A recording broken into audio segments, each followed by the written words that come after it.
Cuando mi esposa duplicó sus ingresos, decidió marcharse, convencida de que mi éxito me dejaría vacío y necesitado. Se equivocó. Aproveché ese empujón no para perseguirla, sino para construir una vida nueva, firme y enteramente propia, sin espacio para quien apostó por verme caer. Todo comenzó hace 3 meses. Recuerdo con claridad el día en que Charlotte entró al departamento como si acabara de ganar una guerra. No exagero. Su postura, su expresión, incluso la forma en que dejó el bolso sobre la mesa transmitían una sensación de victoria absoluta. Había conseguido el ascenso, directora de operaciones. El salario era desproporcionado. Una cifra absurda. Dinero de esos que dejan de parecer reales cuando los escuchas en voz alta. 6 cifras anuales, bonos que probablemente superaban lo que yo ganaba en todo un año, coche de la empresa, acciones, vuelos en clase ejecutiva a Asia. Singapur, nada menos. Mi reacción fue sincera. Me alegré por ella. De verdad. Había trabajado como una máquina durante años, jornadas interminables, estrés constante, lidiar con políticas internas que desgastan a cualquiera. Se lo dije, sin reservas. La abracé, preparé su cena favorita y brindamos en la cocina. Sin embargo, desde ese mismo momento sentí algo extraño. No era felicidad lo que veía en sus ojos. Era otra cosa. Una especie de reivindicación personal, como si el ascenso no solo fuera un logro profesional, sino una confirmación de algo más profundo. Durante la cena habló del sueldo una y otra vez. De cuánto iba a ganar ahora, de lo bien posicionada que quedaba dentro de la empresa, de cómo eso cambiaba su estatus. Yo escuchaba, hacía preguntas, participaba. Pero por debajo de esa celebración se iba acumulando una tensión rara, como si estuviera recalculando todo, incluida mi presencia en su vida. Esa primera noche marcó el tono de lo que vendría después. No dejó de hablar de sus nuevas responsabilidades, el equipo que ahora dirigiría, 12 personas reportándole de forma directa, los viajes internacionales. Conferencias en Singapur, reuniones en Londres con la división europea, encuentros con clientes en Tokio. Hoteles 5 estrellas pagados por la empresa, una tarjeta de gastos sin límites estrictos, una oficina en esquina con vista a la ciudad. Yo asentía, preguntaba, mostraba interés. Pero sentía que no me estaba compartiendo su entusiasmo. Me estaba informando. Como si yo fuera un tercero que debía estar al tanto de su nuevo estatus, no su pareja. Yo soy profesor de historia en secundaria. Llevo 6 años enseñando en una escuela pública del lado este de la ciudad. Imparto cursos para estudiantes de nivel intermedio y avanzado, principalmente historia nacional y civilizaciones del mundo. No es un trabajo glamoroso. El salario ronda los 50.000 al año con prestaciones. Evidentemente no es dinero de directora de operaciones, pero hasta ese momento nos había permitido vivir bien. Siempre dividimos los gastos de forma equilibrada, ajustando según quién ganara un poco más cada año. Vacaciones sencillas, escapadas de fin de semana, viajes de camping en verano. Teníamos ahorros, pagábamos el alquiler puntualmente y vivíamos dentro de nuestras posibilidades. Una vida normal, estable. Nunca me había sentido inferior por mi profesión. Al contrario. Amo enseñar. Hay algo profundamente satisfactorio en ver cómo un estudiante que odiaba la historia empieza a entusiasmarse con el movimiento por los derechos civiles o con la caída del Imperio Romano. Esos momentos en los que ves que algo hace clic. Por eso hago este trabajo. No por el dinero, sino por el impacto. Pero esa noche, acostado a su lado mientras Charlotte respondía correos laborales a las 11 de la noche, sentí una distancia nueva crecer entre nosotros. Como si ella ya se estuviera moviendo a otro nivel y yo me hubiera quedado abajo, observándola ascender sin haber recibido ninguna notificación oficial de que ya no íbamos al mismo ritmo.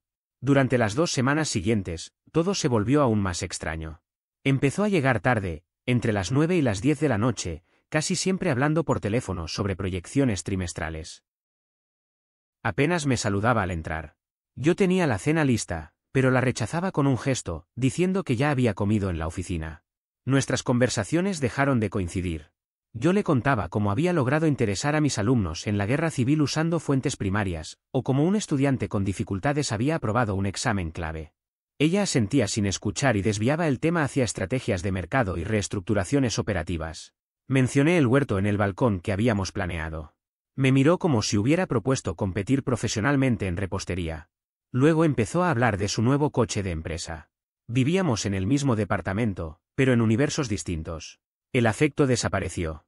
No más abrazos espontáneos, no más interés genuino por mi día.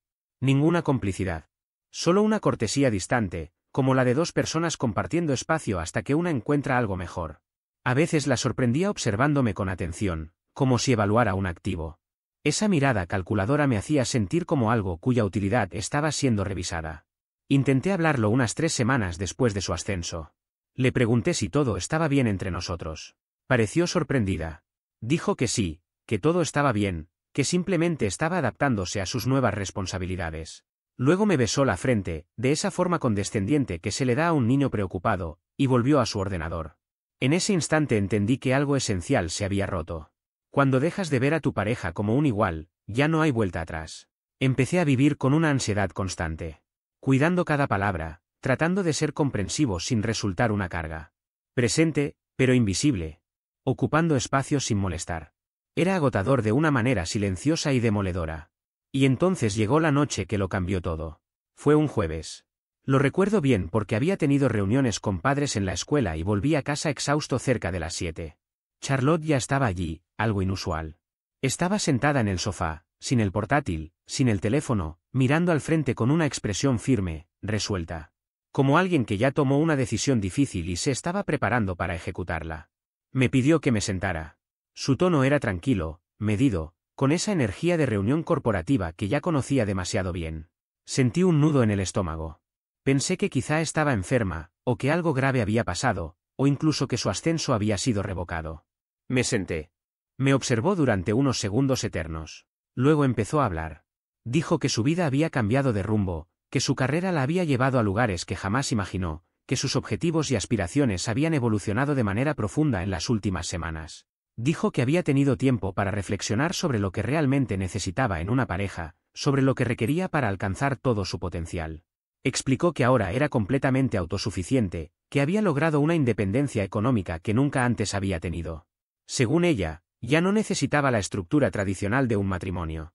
Lo que buscaba era libertad, libertad para concentrarse en su carrera sin restricciones, sin compromisos que le restaran energía. Quería rodearse de personas que operaran a su mismo nivel, que entendieran la presión y la responsabilidad que conlleva manejar poder real. Lo dijo así, sin rodeos, con una frialdad casi quirúrgica. Como si estuviera cancelando un contrato que ya no resultaba rentable. Luego añadió que lo mejor sería divorciarnos. Me quedé sentado, asimilando cada palabra. 8 años de matrimonio. 8 años construyendo una vida juntos. 8 años acompañándonos en cambios laborales, funerales familiares, problemas de salud, tensiones económicas. 8 años de bromas privadas, sueños compartidos, silencios cómodos y de conocer de memoria los gustos del otro, incluso la forma exacta en que tomábamos el café. Y ahora, de pronto, yo era una limitación. Un peso muerto del que debía deshacerse para avanzar. Una parte de mí quiso luchar. Quiso recordarle cada momento bueno, cada etapa superada. Quiso decirle que una relación no debería medirse por comparaciones salariales ni por trayectorias profesionales. Que el matrimonio, en teoría, se basa en acompañarse, en apoyarse, en elegir al otro incluso cuando las cosas se complican, sobre todo cuando se complican. Quise recordarle que estuve ahí desde el principio. Cada noche interminable cuando cursaba su MBA. Cada jefe insoportable del que se quejaba. Cada ascenso que no llegó. Celebré cada logro y amortigué cada caída. Creí en ella cuando ni siquiera ella confiaba en sí misma. Y ahora, justo cuando ya no me necesitaba, yo me había vuelto descartable. Sin embargo, había otra parte de mí, la que llevaba semanas notando su distancia, la que caminaba con cuidado dentro de su propia casa, la que empezaba a sentirse una molestia, que experimentó algo inesperado, alivio. No alegría. No satisfacción. Solo un cansancio profundo que, por primera vez, aflojaba un poco. Entendí en ese instante que desde su ascenso había vivido en un estado permanente de ansiedad. Intentando estar a la altura. Tratando de acompañar su energía sin que pareciera competencia. Apoyándola sin parecer dependiente. Compartiendo su entusiasmo sin sonar inseguro o celoso. Manteniendo mi identidad mientras sentía cómo se iba apagando lentamente bajo el peso de su éxito. Me había estado encogiendo para que ella pudiera expandirse. Haciéndome más pequeño para que ella se sintiera más grande. Y estaba exhausto. Al verla sentada frente a mí, ya emocionalmente desconectada, ya planeando su salida, comprendí algo fundamental. No quería luchar por alguien que me veía como una carga. No quería convencer a nadie de que valía la pena quedarse conmigo. No quería pasar el resto de mi vida intentando demostrar que merecía ser amado. Así que no supliqué. No rogué. No prometí cambiar ni convertirme en alguien distinto.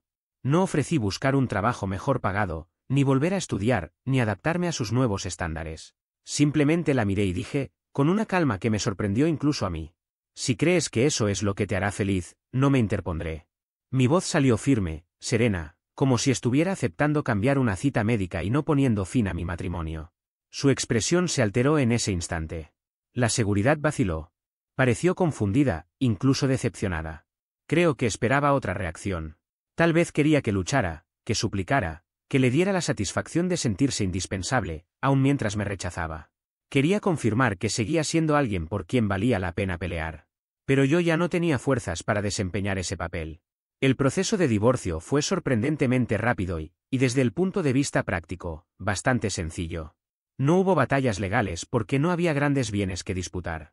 No teníamos casa, ni hijos, ni inversiones complejas. Solo un departamento alquilado, 2 autos y unos ahorros modestos acumulados con los años. Charlotte fue generosa durante todo el trámite, y de algún modo eso lo hizo aún más incómodo.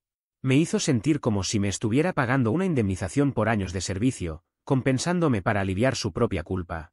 Me quedé con el Honda, que estaba a mi nombre y ya estaba completamente pagado. No era lujoso, pero era confiable. Dividimos los ahorros exactamente a la mitad. No discutió nada. No intentó sacar ventaja ni argumentó que merecía más por haber sido quien más ganaba al final. Simplemente aceptó las condiciones y siguió adelante. Encontró un loft de lujo en pleno centro de la ciudad en menos de una semana. No fue una búsqueda casual ni algo que se tomara con calma. Parecía tenerlo todo claro desde el principio. Era uno de esos departamentos modernos que aparecen en revistas de arquitectura, ventanales de piso a techo que dejaban entrar la luz desde el amanecer, espacios abiertos sin divisiones innecesarias, acabados minimalistas y una ubicación privilegiada, a poca distancia caminando de su oficina. El tipo de lugar cuyo alquiler mensual superaba con facilidad lo que muchas personas pagan por una hipoteca completa. Firmó el contrato de inmediato, sin negociar demasiado, sin pedir tiempo para pensarlo. Ese mismo día empezó a empacar. Yo la ayudé a hacerlo. Aún hoy me resulta extraño cuando lo recuerdo. No porque me lo pidiera, sino porque en ese momento me pareció lo correcto, casi automático. No hubo discusiones ni reproches. Nos movíamos por el departamento como si siguiéramos una coreografía silenciosa, separando 8 años de vida compartida en 2 montones ordenados, lo suyo y lo mío. Cada objeto parecía llevar una pequeña historia encima, pero ninguno de los dos quiso detenerse demasiado en eso. Ella se quedó con el juego de ollas de alta gama que habíamos recibido como regalo de bodas, todavía reluciente. Yo conservé la vieja sartén de hierro fundido que había comprado en la universidad, marcada por los años y las comidas improvisadas. Ella tomó la mayoría de los muebles, en parte porque su nuevo departamento era más grande y porque, siendo sinceros, muchos de esos muebles habían sido elección suya desde el principio. Yo me quedé con el sofá y la cama, ambos anteriores al matrimonio, objetos que ya formaban parte de mi vida antes de que todo empezara. El proceso fue rápido, casi demasiado. Desde la conversación definitiva hasta el día en que se llevó la última caja pasaron apenas 2 semanas. Todo fue limpio, eficiente, sin escenas dramáticas. Parecía más la disolución de una sociedad comercial que el final de un matrimonio. Un acuerdo tácito de que aquello ya no funcionaba y era mejor cerrarlo sin prolongar el desgaste.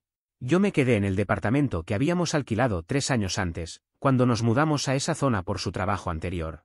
Era un piso modesto, de una sola habitación, en un edificio antiguo. No estaba deteriorado, pero tampoco pretendía ser algo más de lo que era. Un lugar funcional, en un barrio tranquilo, cerca de la escuela donde trabajaba. El alquiler era razonable, accesible. El tipo de sitio donde vive la gente común, con trabajos normales y rutinas previsibles. De repente, todo era solo mío. Con la mitad del mobiliario fuera, el departamento se sentía extrañamente grande.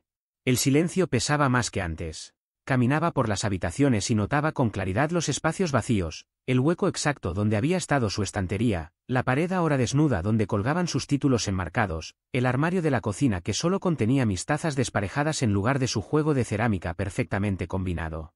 Cada ausencia era visible, imposible de ignorar. La primera semana después de que Charlotte se fue dura de una manera que no había anticipado. Por las mañanas, todavía medio dormido, estiraba la mano hacia su lado de la cama por pura costumbre. Mis dedos encontraban sábanas frías y vacías, y entonces recordaba, de golpe, que ya no estaba. Preparaba café y sacaba 2 tazas de forma automática, solo para quedarme mirándola extra durante unos segundos antes de devolverla al armario, sintiéndome absurdo por no haber roto aún esos hábitos. Al volver del trabajo, más de una vez abrí la puerta diciendo que ya había llegado, olvidando que no había nadie para escucharlo. El eco de mi propia voz me devolvía una sensación incómoda, casi ajena. Sus cosas aparecían por todas partes. Gomas para el cabello sobre el lavabo del baño, un suéter olvidado al fondo del armario, una zapatilla de correr debajo de la cama. Pequeños restos de una vida compartida que ya no existía. Cada descubrimiento era como un golpe directo al pecho, un recordatorio inesperado de lo que había desaparecido. No la llamé. No le escribí. Ella había sido clara hasta el extremo. Según sus propias palabras, ya no me necesitaba. Yo era una limitación para su potencial, un freno para la vida que quería construir. ¿Qué se suponía que debía hacer frente a eso? ¿Rogar que reconsiderara? ¿Prometer cambiar, reinventarme, convertirme en alguien digno de sus nuevos estándares? ¿Ofrecer buscar un trabajo mejor pagado para no ser una carga incómoda en su nueva vida? No. Eso no iba a pasar. Yo también tengo límites. Y uno de ellos es no suplicar por el amor o la validación de nadie. Pero al mismo tiempo entendí que no podía quedarme encerrado en ese departamento, ahogándome en recuerdos y pensamientos circulares. Necesitaba hacer algo. Cualquier cosa. Algo que se sintiera como avanzar, aunque fuera un paso pequeño, en lugar de quedarme atrapado en el mismo punto. Hacía años que quería ponerme en forma. Desde que empecé a enseñar había ganado peso. El trabajo no exige movimiento constante, y las horas sentadas se acumulan sin que uno lo note. En la universidad solía correr, nada competitivo, solo para mantenerme activo. Pero con el tiempo, esa costumbre se había ido perdiendo. Ese primer fin de semana, solo en el departamento vacío, me di cuenta de que ya no tenía excusas. No había nadie a quien priorizar por encima de mí. Solo horas libres y pensamientos que necesitaba dejar atrás. Busqué mis viejas zapatillas de correr, las mismas de la época universitaria, y salí a la calle. Fue una experiencia miserable. Apenas logré correr medio kilómetro antes de que los pulmones empezaran a arder. Tuve que detenerme y caminar, jadeando, con el corazón acelerado. Un adolescente pasó a mi lado en patineta y me miró con evidente preocupación. Volví a casa sintiéndome derrotado, cansado y torpe. Pero a la mañana siguiente salí de nuevo. Sin pensarlo demasiado. Esta vez llegué a los 700 metros. Poco, pero mejor. Al tercer día conseguí completar 1 kilómetro sin parar. Me sentí ridículamente orgulloso, como si hubiera ganado una medalla olímpica. Empecé a correr todas las mañanas antes del trabajo, a las 5:30. Esa rutina me dio estructura. Un motivo para levantarme. Algo en que concentrarme además del silencio del departamento y del fracaso reciente. Correr se convirtió en mi terapia. Cada zancada era una forma de poner distancia entre el hombre que había sido dentro de ese matrimonio y la persona que estaba empezando a construir. El tipo que nunca se había sentido suficiente. El que había medido su valor comparándose con el sueldo y el éxito de otra persona. Después de 2 semanas, compré zapatillas nuevas en una tienda especializada. La diferencia fue notable. Superé los 2 kilómetros, luego los 3. Empecé a seguir planes de entrenamiento básicos que encontraba en internet, nada extremo, solo lo suficiente para avanzar sin lastimarme. También me inscribí en un gimnasio económico. Iba 3 veces por semana. Pesas básicas, guiado por vídeos, press de banca, sentadillas, peso muerto. Las primeras semanas fueron humillantes. Era débil, torpe, pero nadie parecía notarlo. Cada persona estaba concentrada en su propio esfuerzo, en su propio progreso. Al mes empecé a notar cambios. Bajé algo de peso, tenía más energía, dormía mejor, la ropa me quedaba distinta. Pero lo más importante no era físico. Por dentro sentía que estaba construyendo algo propio, una versión de mí que no dependía de la aprobación ni de las expectativas de nadie más. Fue entonces cuando Oliver, un colega del departamento de historia, lo notó. Enseñaba historia europea y además entrenaba atletismo. Siempre intentaba convencer a otros profesores de unirse a su grupo de corredores. Yo siempre había rechazado la invitación. Demasiado ocupado. Demasiado comprometido con alguien a quien mis intereses le parecían irrelevantes. Esta vez acepté. El grupo se reunía los martes y jueves por la tarde. Solían asistir entre 10 y 15 personas. El ambiente era relajado, sin presiones. A nadie le importaba que yo fuera el recién divorciado que apenas podía mantener el ritmo. Corríamos durante 1 hora y, a veces, íbamos a comer algo después. Conversaciones simples, reales, entre personas normales. Nadie compitiendo por demostrar quién ganaba más o tenía el mejor puesto. Entre los corredores habituales estaba Emily.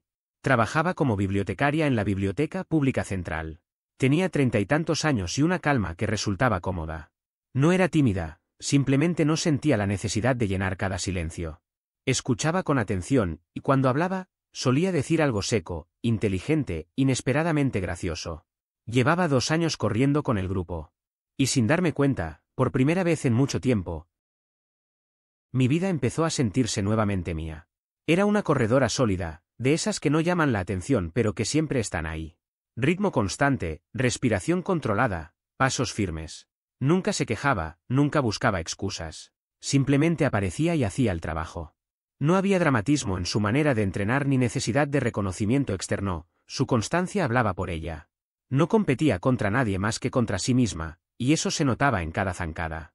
Empezamos a correr juntos con más frecuencia después de mi primer mes en el club. Al principio no fue algo planeado ni decidido de antemano.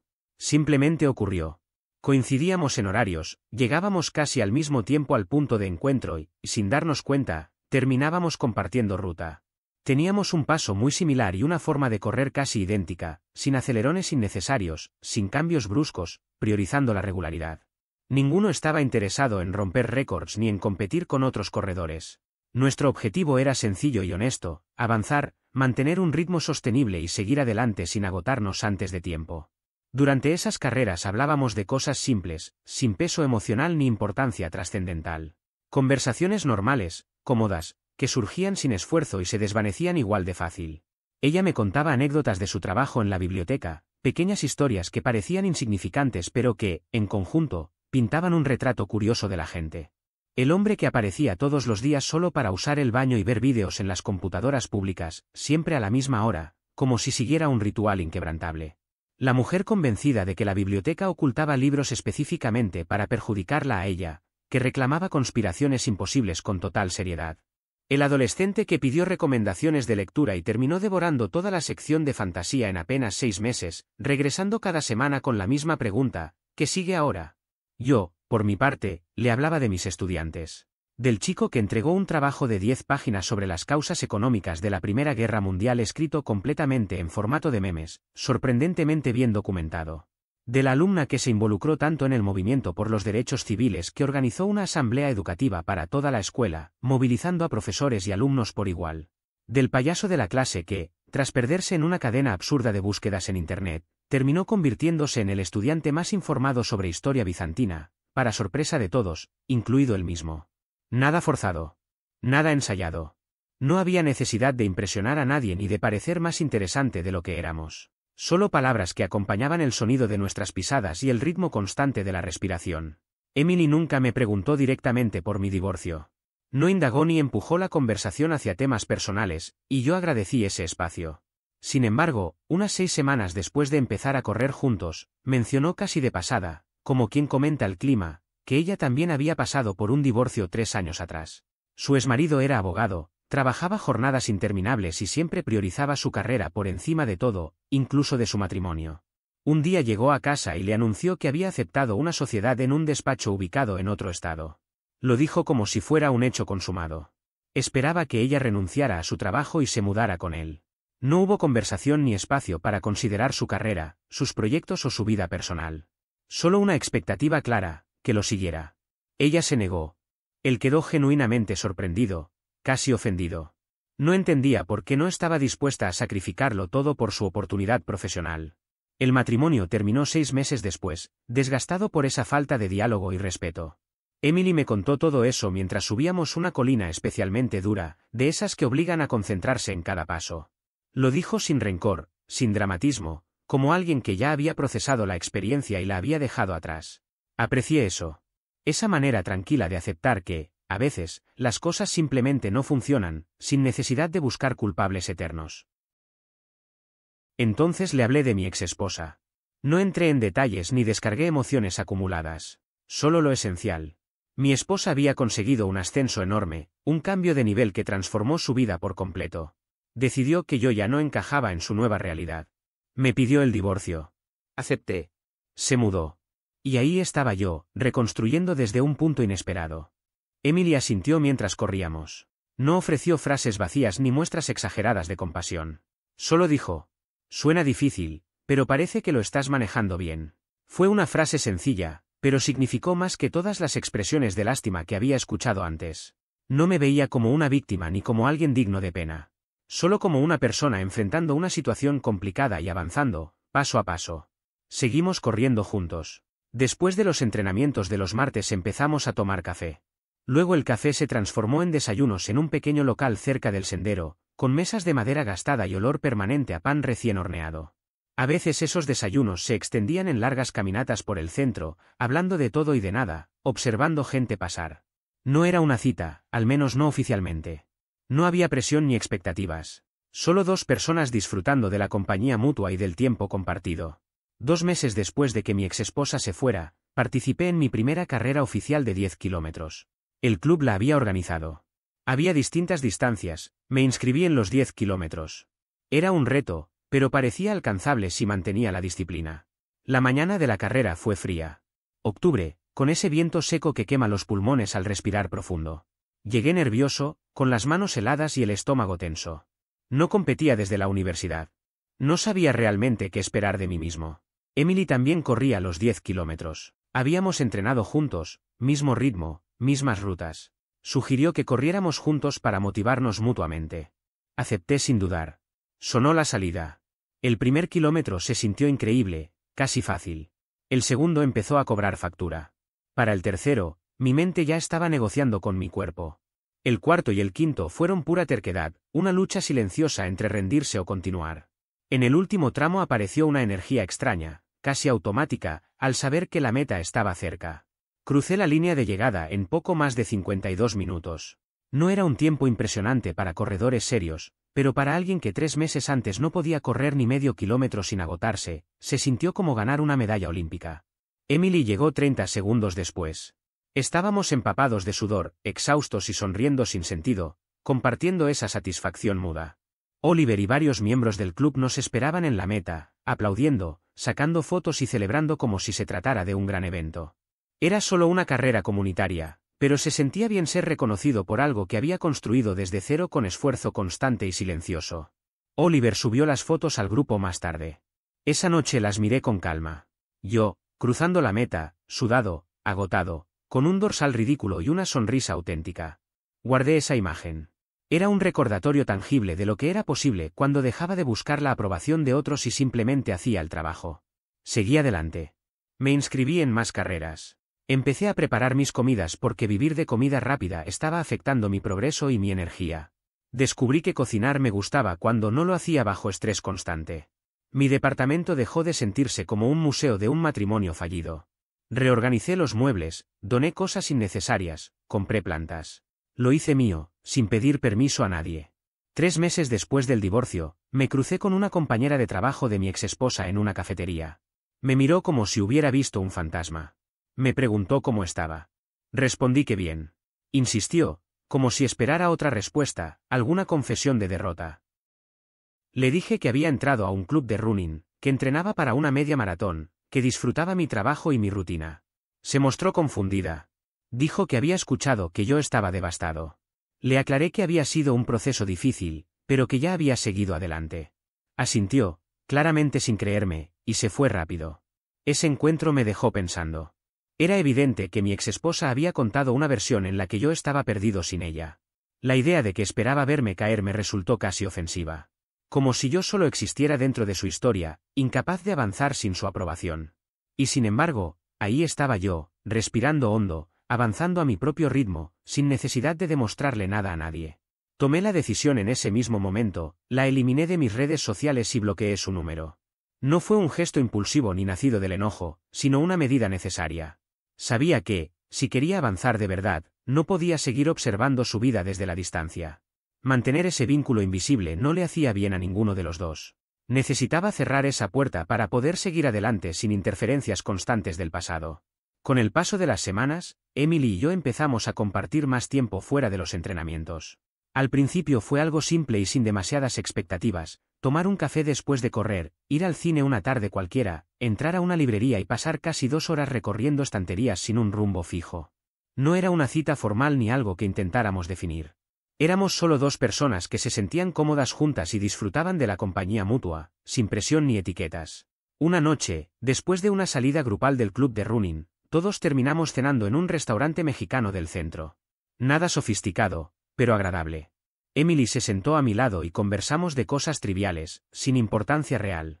En medio de esa charla ligera, mencionó que estaba considerando adoptar un perro. Yo le conté que siempre había querido tener uno, pero que Charlotte era alérgica, así que nunca fue una opción viable durante el matrimonio. Emily me miró y dijo, con total naturalidad: «Bueno, ahora sí puedes hacerlo». Fue una frase sencilla, casi casual, pero me impactó más de lo que esperaba. Tenía razón. Ahora podía. No solo adoptar un perro, sino también permitir cosas que había dejado en pausa durante años por una relación que ya no existía. Esa idea se me quedó dando vueltas en la cabeza. 2 semanas después, adopté a un mestizo de 3 años llamado Buster en un refugio. Fue, sin exagerar, una de las mejores decisiones que había tomado en mucho tiempo. Volver a casa y encontrarme con una cola moviéndose sin parar y una alegría genuina y desinteresada hizo que el departamento dejara de sentirse vacío. Buster llenó un espacio que ni siquiera sabía que seguía ahí. Emily conoció a Buster en nuestra siguiente salida a correr. Él se encariñó con ella de inmediato.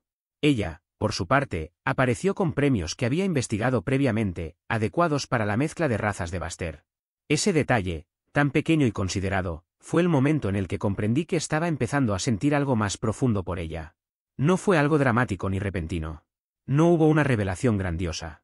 Solo una certeza tranquila: quería que estuviera más presente en mi vida. Me hacía bien, y eso no tenía nada que ver con estatus, dinero ni con demostrarle nada a nadie. Un mes más tarde, empezamos a salir oficialmente. Sin apuros. Sin reglas rígidas. Sin expectativas impuestas. Simplemente dejamos que las cosas avanzaran a su propio ritmo. Ella tenía su propio departamento, pero empezó a quedarse conmigo cada vez con más frecuencia. Trajo su cepillo de dientes, dejó algo de ropa en mi armario. Todo se dio de forma natural, sin forzar nada. Se sentía como construir algo nuevo desde cero, no como sostener una relación por costumbre u obligación. 4 meses después del divorcio, le di una copia de la llave de mi departamento. No fue por cumplir plazos ni por presión social.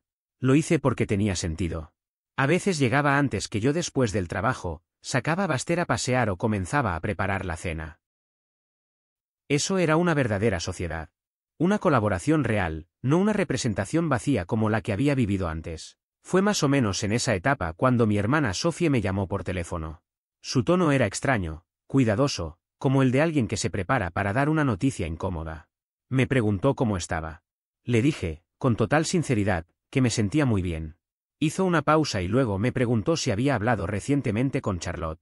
Le respondí que no, y que no veía por qué tendría que hacerlo. Sophie me explicó que Charlotte la había llamado unos días antes. Quería saber cómo estaba yo, si me encontraba bien, si estaba pasando por un mal momento. No pude evitar reírme. Le dije a mi hermana que, en realidad, me sentía mejor que en años. Sophie aseguró que eso mismo le había dicho a Charlotte, pero que ella no parecía creerle. Insistía, preguntaba si estaba ocultando mi dolor, si en el fondo me estaba desmoronando. Según Sophie, Charlotte sonaba desesperada por confirmar que su decisión me había destruido. Le pregunté a Sophie qué le había respondido finalmente. Me dijo que fue honesta, le contó que me había unido a un club de running, que había bajado de peso, que me veía más tranquilo, que estaba saliendo con alguien agradable y que había adoptado un perro. Al otro lado de la línea hubo un silencio prolongado. Luego Charlotte le dio las gracias y colgó. Sophie me dijo que se sentía en la obligación de advertirme. Que Charlotte parecía obsesiva, inestable, y que tal vez intentaría comunicarse conmigo. Le agradecí el aviso, aunque dudaba que eso ocurriera. Charlotte había dejado claro que yo ya no formaba parte de su camino. Me equivoqué. 2 semanas después, volví a casa tras el trabajo y encontré un correo electrónico suyo. No lo había enviado a mi cuenta personal, sino a mi correo institucional de la universidad. Eso significaba que había tenido que buscarlo deliberadamente, ya que la había bloqueado en todos los demás medios. El mensaje era largo y desordenado. Comenzaba con comentarios triviales, deseándome que estuviera bien, y luego pasaba a hablar de lo difíciles que habían sido los últimos meses para ella, de las exigencias de su nuevo puesto y de las reflexiones que había hecho sobre nuestra relación. No había disculpas. No había reconocimiento de errores. Todo giraba en torno a su experiencia, sus sentimientos, su proceso personal. Al final, sugería que nos reuniéramos a tomar un café para conversar y ver cómo estábamos ambos. Me quedé mirando ese correo durante varios minutos. Una parte de mí sentía curiosidad. Otra pensaba en la posibilidad de un cierre definitivo. Incluso hubo un instante en el que me pregunté si había comprendido finalmente lo que había perdido. Pero, por encima de todo, me sentí cansado. Profundamente cansado. No respondí. Eliminé el mensaje y bloqueé también esa dirección. Esa noche, Emily notó que estaba más callado de lo habitual. Me preguntó si me pasaba algo. Le conté lo del correo. No dijo nada de inmediato. Esperó un momento y luego me preguntó qué quería hacer. Le respondí que no quería hacer nada. Ese capítulo estaba cerrado. Yo era feliz donde estaba ahora. No tenía sentido reabrir una herida que había costado tanto cerrar. Emily me besó y me dijo que le alegraba escuchar eso, pero que me apoyaría en cualquier decisión que tomara. Fue entonces cuando confirmé que ella era diferente. No se sentía amenazada por mi pasado ni competía con él. Solo le importaba que yo estuviera bien. Pensé que ahí terminaría todo. Que Charlotte aceptaría mi silencio como respuesta y seguiría adelante con su vida exitosa. Pero no fue así. Ahí fue cuando las cosas empezaron a volverse realmente extrañas. Sophie volvió a llamarme una tarde para advertirme que Charlotte se había puesto en contacto con ella en varias ocasiones. No fue una llamada casual ni breve. Según me contó, Charlotte insistía con preguntas cada vez más específicas, quería saber por dónde estaba corriendo últimamente, en qué circuitos entrenaba, qué carreras tenía previstas y, sobre todo, si lo mío con Emily era algo serio o solo una relación pasajera. Sophie, incómoda desde el principio, intentó marcar un límite.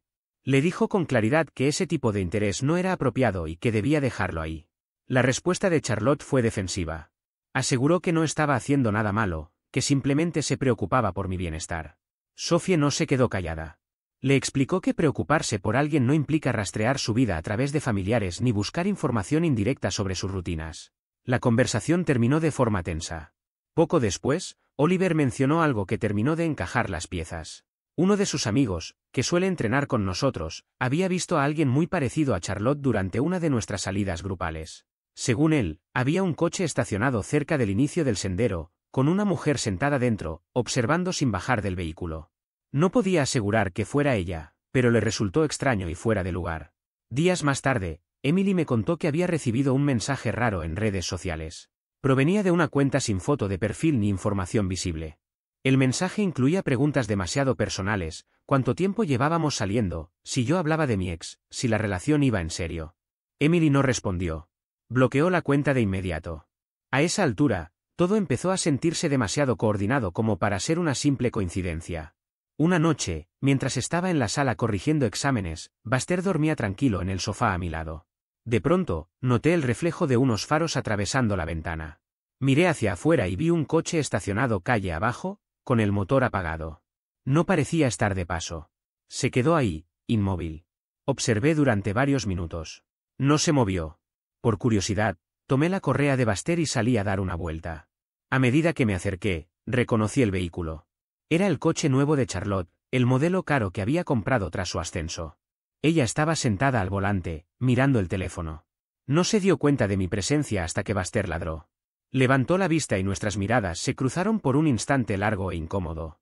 Me acerqué a la ventanilla. Charlotte la bajó despacio. Se veía diferente, más pequeña, agotada. No levanté la voz ni le pregunté qué estaba haciendo allí. Simplemente me quedé de pie, sosteniendo la correa, esperando. Fue ella quien rompió el silencio. Empezó a llorar. Dijo que lo sentía, que había cometido un error, que me extrañaba. Confesó que pensó que irse la haría feliz, pero que lo único que había encontrado era vacío. Verme seguir adelante, según ella, le estaba resultando insoportable. La escuché sin interrumpirla. Dejé que dijera todo lo que necesitaba decir. Cuando terminó, le respondí con calma. Le dije que lamentaba que estuviera pasando por un momento difícil y que esperaba que encontrara lo que buscaba. Pero también le dejé claro que yo ya había seguido adelante, que era feliz y que había construido una vida que realmente disfrutaba. Me preguntó si podíamos intentarlo otra vez, empezar de cero. Le dije que no. No hubo enojo ni reproches. Solo honestidad. Luego preguntó por Emily. Le expliqué que Emily era importante para mí, que lo nuestro era real y que no tenía ningún interés en volver a una relación que durante años me había hecho sentir insuficiente. Charlotte parecía sorprendida. Dijo que nunca había querido hacerme sentir así, que siempre me había amado. Le respondí que quizá fuera cierto, pero que el amor, por sí solo, no alcanza cuando una persona hace sentir a la otra como una carga. Cuando el éxito pesa más que la compañera, cuando el valor de alguien se mide por su salario. Rompió a llorar con más fuerza y me preguntó qué se suponía que debía hacer ahora. Le dije, con serenidad, que esa ya no era mi responsabilidad. Que tenía que reconstruir su vida del mismo modo en que yo había reconstruido la mía. Le pedí que dejara de contactar a mi familia, que dejara de vigilar mis redes y que no volviera a aparecer cerca de mi casa. Le advertí que, si no respetaba esos límites, consideraría opciones legales. Asintió, dijo que entendía y volvió a disculparse. Regresé a casa con Buster. No miré atrás. Minutos después, escuché el motor del coche encenderse y la vi marcharse desde la ventana. Una hora más tarde, Emily vino a casa. Le conté todo. Me tomó la mano y me preguntó si estaba bien. Le dije que sí. Y era verdad. Esa noche, acostado en la cama con Emily dormida a mi lado y Buster roncando a nuestros pies, pensé en los últimos meses. Había perdido un matrimonio de 8 años, pero me había recuperado a mí mismo. Ya no era el hombre que Charlotte había dejado. Estaba más fuerte, más sano, más en paz. Tenía amistades reales, una pareja que me valoraba por quien era y no por lo que ganaba, un perro y una vida auténtica, no una puesta en escena. Charlotte había esperado que me derrumbara, que regresara derrotado, que confirmara que ella era la parte valiosa de la relación. En lugar de eso, demostré que había sido subestimado durante años, que mi valor no dependía de mi estatus ni de mi sueldo, y que podía construir algo mejor por mi cuenta. El divorcio fue lo mejor que me pasó. No porque dejara de amar a Charlotte, sino porque me obligó a empezar a amarme a mí mismo. Han transcurrido un par de semanas desde aquel encuentro inesperado cerca de mi casa. Desde entonces, el silencio ha sido absoluto. Charlotte no volvió a comunicarse conmigo ni intentó acercarse a mi familia. Tampoco he vuelto a ver su coche rondando por la zona. No hubo mensajes tardíos, ni disculpas de última hora, ni intentos de reabrir conversaciones cerradas. Simplemente, desapareció de mi día a día. Y, por primera vez en mucho tiempo, eso no me generó ansiedad, sino alivio. Con el paso de los días, la vida fue acomodándose sin esfuerzo. Emily y yo seguimos avanzando con naturalidad, sin prisa y sin expectativas grandilocuentes. Estamos organizando una escapada para el mes próximo, algo sencillo, caminar por senderos, desconectarnos del ruido y compartir tiempo sin agendas ni presiones. No necesitamos más que eso. Buster, por su parte, está en su mejor momento. Descubrimos que su energía inagotable tiene explicación, parte border collie, parte torbellino. Ahora me acompaña en algunos entrenamientos cortos y lo vive como una aventura personal. Corre feliz, atento, como si cada salida fuera nueva. En el trabajo, las cosas también fluyen. Mis estudiantes, sorprendentemente, están respondiendo bien este semestre. Verlos participar, recordar conceptos y hacer preguntas inteligentes se ha convertido en una satisfacción inesperada. No son grandes hitos, pero son señales claras de estabilidad. El fin de semana pasado corrí una media maratón. No fue una carrera épica ni un evento monumental, pero logré mi mejor marca personal.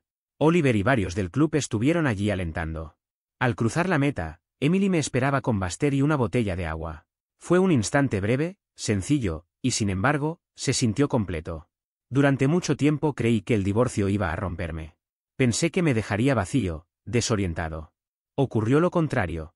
Me obligó a detenerme, a revisar quién era y qué estaba aceptando.